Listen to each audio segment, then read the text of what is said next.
প্রিয় ভাই বোন, আজ আমার বাক্য প্রচার প্রভু যিশু বড় না দেবতারা বড়, এই বাক্য আজ আমি প্রচার করব যে ঈশ্বর বড় না দেবতারা বড়।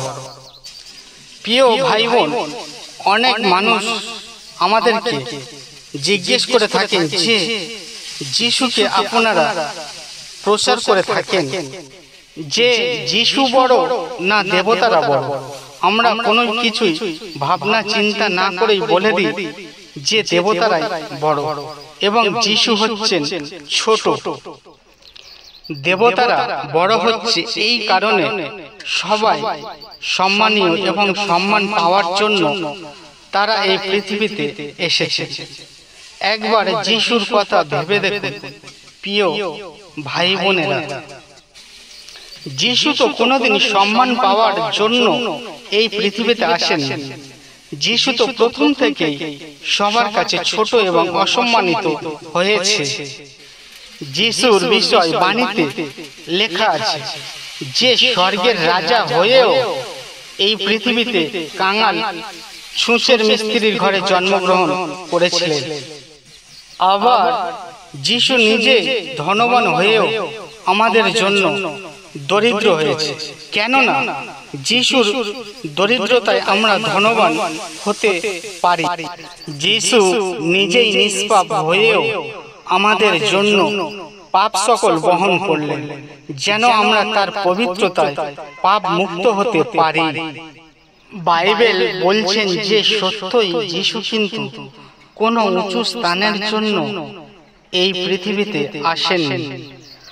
আর যদি সেই ভেবেই আসতেন তাহলে আজ আমরা এবং আপনাদের মতো পাপী মানুষের কোনোদিন পাপের পথের মুক্তি পেতাম না। আসল কথা হচ্ছে আমাদের পাপের মুক্তি করার জন্য যিশু এই পৃথিবীতে এসেছিলেন এবং নিজেকে ছোট করেছিলেন।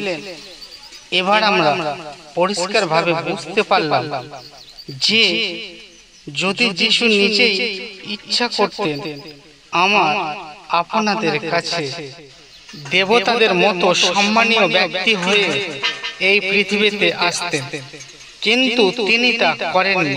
কারণ আমাদের সবার জন্য ছোট হয়ে এই পৃথিবীতে এসেছিলেন শুধুমাত্রই আমার এবং আপনাদের পাপ থেকে উদ্ধার করে নিয়ে স্বর্গের রাজ্যে যাওয়ার জন্য।